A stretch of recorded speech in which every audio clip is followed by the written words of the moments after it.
I mean, like, I think every coach right now, you're just putting your head down and, you're trying not to get overwhelmed with what our league has become this year.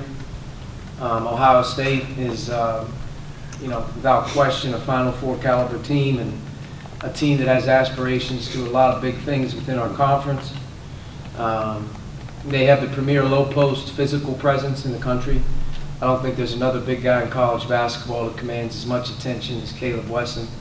And obviously, those guys do an unbelievable job of spacing around them with great players, good shooters, and they get them the ball in a variety of ways. And he just puts so much pressure on you inside.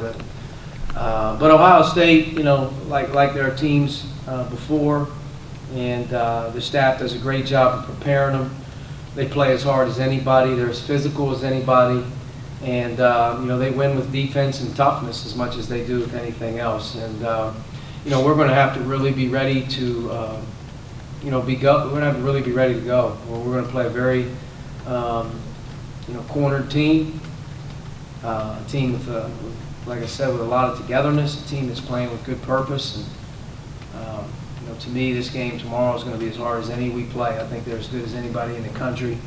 And they're set up to obviously have a great season and do some special things. And, to play them on a Saturday afternoon in Simon Scott, I mean, that's what college basketball's been about in the Big Ten. And, hopefully our guys are excited and ready to go.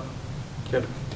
Coach, you alluded to Wesson. How do you balance dealing with him versus Ohio State on the perimeter? I know they've been slumping recently, but early in the season they had a pretty strong stretch shooting the basketball. Yeah, they won't slump against us. That's the way you got to think about it.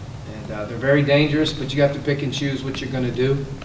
Obviously he's a singular, force. Doesn't matter when we've played him. I think right now, obviously, he's in great condition and he looks, fantastic. But, his ability to stay in the game is a key for them. His ability to, put the pressure that he does on the other team's front court is key. But, like you said, you got to balance that with really good perimeter shooting and good guard play and, great spacing around them. So, you have to play hard, man. I mean, you're not going to be perfect. You got to find a way to not get buried in there. You have to find a way to have great positioning off the ball. But you're not going to hold them, scoreless, and you're going to have to pressure the passers and do some things like that. But it's going to come down to playing extremely hard, and it's going to come down to playing through mistakes. I mean, you're going to have to cover some things up, and when they do miss, you better get the rebound because you don't want to guard them twice. And we're going to have to be tough in the paint. You have to be really, really physically tough and disciplined in the paint. Things are going to be hard in there, around the basket. Just in watching their games, it's just amazing to me the physicality that the games are played with. I mean, it's amazing to me how much attention that Caleb draws and just the physicality of the games that he plays in. It's amazing to me that it's basketball at some point in time. You feel like you're watching. Feel like you're watching WWF sometimes in there. It just doesn't make any sense. But we're going to, like you said, you're going to have to work hard. And, we're going to have to be dialed in. The perimeter guys are going to have to do a really good job. We're going to have to use everybody at their disposal. And our front court's going to have to do a pretty good job, in my opinion, playing hard without fouling. That's a difficult task you have there. There's just so much contact in the game. What are they calling? What aren't they calling? But you got to do a great job of playing discipline and giving different looks and trying to keep the catches tough, but it's difficult. We're not the only one that's going to have that problem when you play. Some uncertainty with Kyle Young. I mean, how do you game plan for them? We'll prepare for him to play. I mean, you just prepare for he's in there. He's a warrior. He's a winner. He's obviously a very, very key cog in their team. His physicality, his toughness on the boards helps them win. He makes them go defensively, really, really play. He does a lot of big-time things for those guys, so, not having him is obviously a downer for him. But once he gets back, hopefully he's healthy for their team's sake. But we'll prepare for him to play. If he doesn't play, it changes some things just with the lineups in the game, but we'll prepare for him to play. Coach, you did a little more full court pressure towards the end of the game Wednesday night that kind of helped turn things around a little bit. Does doing more of that help these guys get engaged on both ends of the court anymore, or is that just a coincidence from the other night? No, I think so. I think it's a good point. I think once you start to set the tone that you're going to pick up your pressure and you're going to pull it full court, that it hopefully engages your guys to understand, like, we got to get up and we're going to play, 94 feet. We're going to play hard. Your guards got to play a little bit harder on the ball, and I definitely think that it helped us the other night. It picked up our pressure. Things weren't as easy, and I think it's a team that has the ability to do that, and I think that maybe we can start to implement that a little bit more when even you're not down. I mean, I just think, we have some numbers, and at times we want to pick up and maybe apply some more pressure that, disruption, whether it's full court inbound or timing or whatever it was. But it's something that we went through. I think it's something our staff has talked about adding more to it. Did a little bit at Maryland as well. We were down, but I don't think you have to do it just because you're down. I mean, maybe we start to implement that in the first half a little bit more. I don't know if it'll present itself tomorrow, but it's something that, without question, was beneficial the other night. It created a stir, got us going a little bit, and hopefully that's a trigger that when we're doing it, it's a trigger to get our guys, engaged more about, defensively, getting after it a little bit. So. Kind of a broader question. I know you're only 4 games in, but why do you think the Big Ten is, I think home teams, it's incredibly skewed toward home teams right now in terms of the win-loss record and the net rankings. There's kind of this compression of a lot of teams kind of right there in the top 50, top 60. Just what is it about the conference as you look at it early in the year that just kind of makes it develop this dynamic where it feels like there are a lot of teams kind of bunched right together? The depth is scary. The depth is scary in our league. It's a 14-team league. All 14 teams have fantastic coaches. Some teams are maybe a little bit younger or restarting.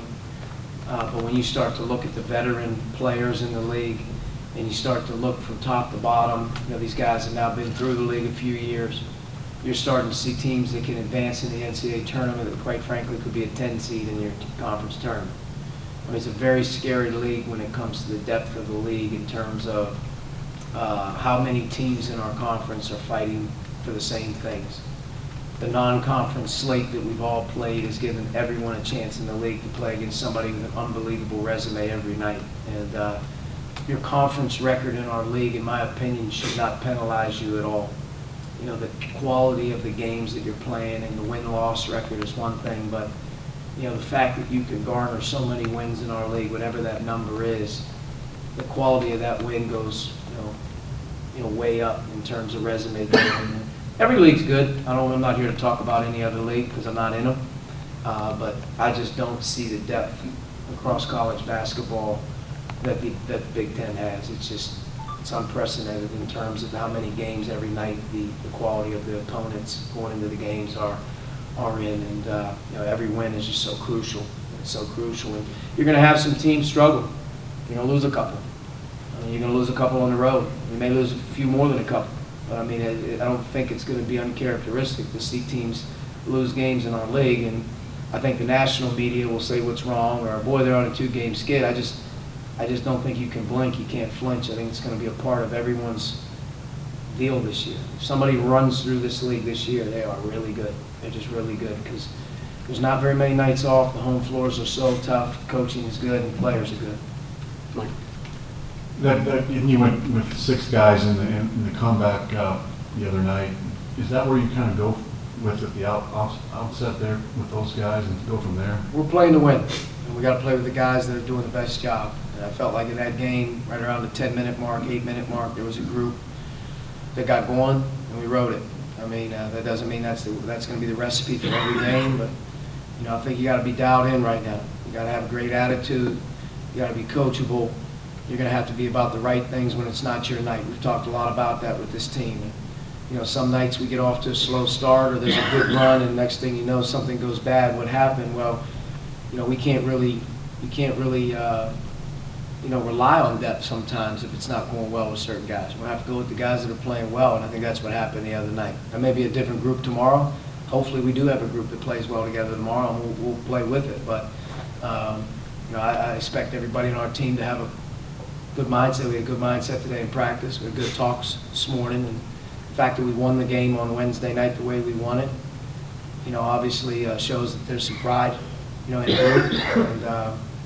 And, we just got to figure out how to play more consistent basketball. The turnovers are crucial right now for us in conference play. We're turning the ball over way too much in conference play, and it's killing our offense.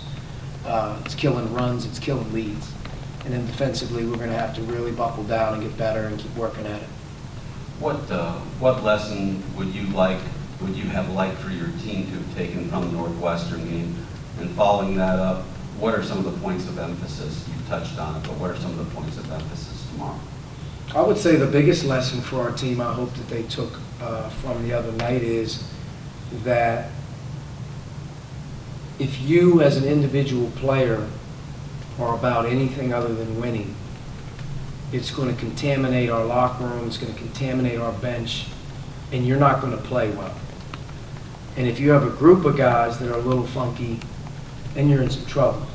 And in this league, the lesson would be, you may get away with it one time at home. You may lose by 30 on the road.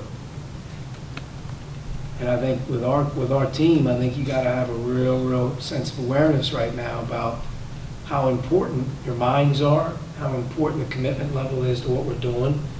And you can't have one guy sort of off kilter, because if he gets in the game and he's not ready, things can change in a blink, playing against really good teams.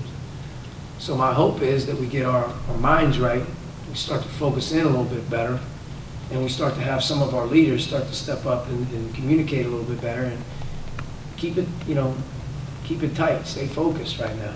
And it can happen with teams. I mean, you lose a couple games, all of a sudden, next thing you know, you got some guys in the dumps, or they're not confident. That hurts. But it can't ever go away from the commitment level to each other, and it can't go away from the process at hand, which is working every day to get better, and it can't go away from that feeling of winning is the most important thing. I'd say that's the biggest lesson. Moving forward, I think we got to get some of our older guys to get better at that. You can't always, as a coach, be on top of every guy. It turns them off. It's a little bit different when your teammates are on top of you, when they need you to step up and play, or they need you to be better, or they need a guy in practice to kind of snap out of it. You can't always be the coach. Sometimes the players got to hold each other more accountable, and I think that's the thing we're trying to get our guys to do a little bit better job of. All right, Coach, thank you. Awesome. Thank you.